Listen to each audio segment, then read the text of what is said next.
पिता की छाया, मां की मेहनत और लालू की मोहर, रघुनाथपुर में फिर गूंजेगा शहाबुद्दीन का नाम। आदाब, नमस्कार, आप देख रहे हैं मंथन टुडे। मैं हूं आपके साथ उज़मा। बिहार की राजनीति में विरासत अक्सर चुनावी समीकरणों का पासा पलट देती है और अब वही कहानी रघुनाथपुर में दोबारा लिखी जा रही है। इस बार मैदान में है उसामा साहब, उस मोहम्मद शहाबुद्दीन के बेटे जिनका नाम कभी सिवान की गलियों में सत्ता की सांस की तरह गूंजता था। शहाबुद्दीन सिर्फ नेता नहीं थे, अपने दौर में एक संस्था थे। उनकी पकड़ इतनी मजबूत थी कि सिवान की राजनीति, प्रशासन और जनता सब उनके इशारों पर चलती थी। वो दौर 1990 और 2000 के दशक का था, जब सिवान में एमवाई समीकरण यानी मुस्लिम यादव गठजोड़ की सबसे मजबूत जमीन थी और उसके केंद्र में थे शहाबुद्दीन। अब वही विरासत उसामा के कंधों पर है।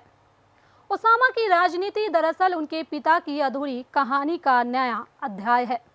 मोहम्मद शहाबुद्दीन की पत्नी हिना साहब ने पिछले 15 सालों में परिवार की सियासी मौजूदगी को जिंदा रखा है।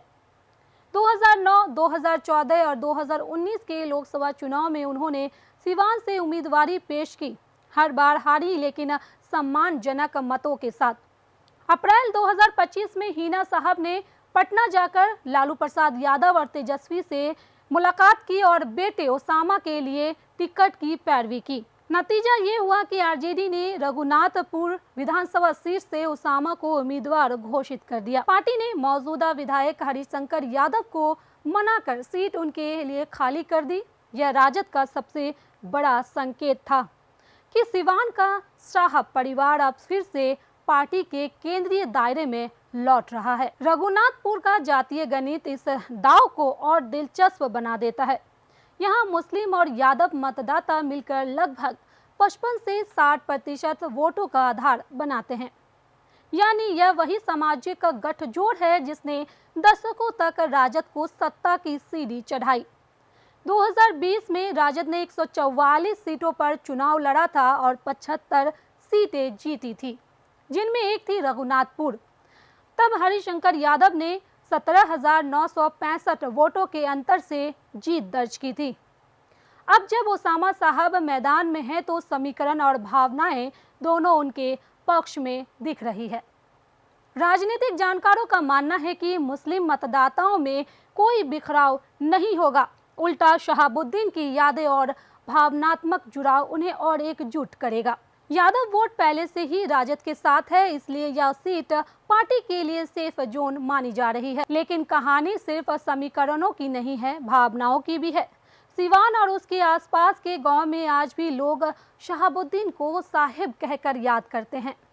जिन परिवारों में 3 पीढ़ियां उनकी रैलियों में झंडी लेकर खड़ी रही, वही अब उसामा की सभाओं में नारे लगा रही हैं। शहाबुद्दीन का बेटा आया है, इस नारे में उदासी भी है और शक्ति का एहसास भी।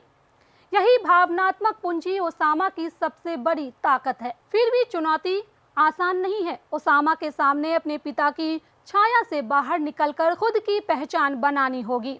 मोहम्मद शहाबुद्दीन की विरासत 2 धारी तलवार है। उनके नाम से जहां समर्थक की लहर उठती है, वहीं विरोध की लहर भी। सिवान की राजनीति अपराध, बाहुबल और असर की कहानियों से भरी रही है। अब वक्त बदल चुका है। लोग नाम से नहीं, काम और छवि से प्रभावित होते हैं।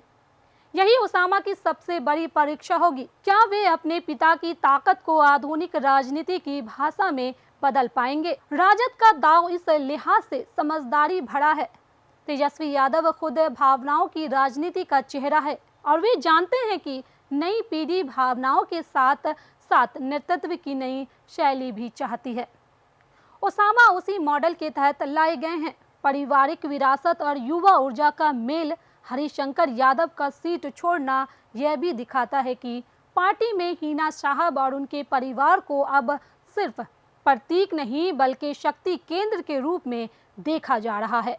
रघुनाथपुर में अब मुकाबला आरजेडी और जेडीयू के बीच एक बार फिर सिर से सिर है। पिछले 3 चुनाव में दोनों के बीच अंतर 5 से 10,000 वोटों का रहा, लेकिन इस बार समीकरण कुछ और कह रहा है।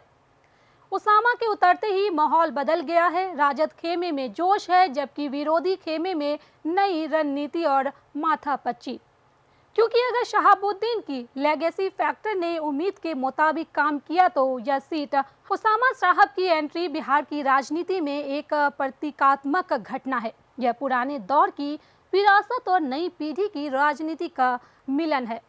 जनता के दिल में सवाल है, क्या ओसामा अपने पिता की खौफ और करिश्मे वाली छवि को जन सेवा और नेतृत्व की नई परिभाषा में बदल पाएंगे?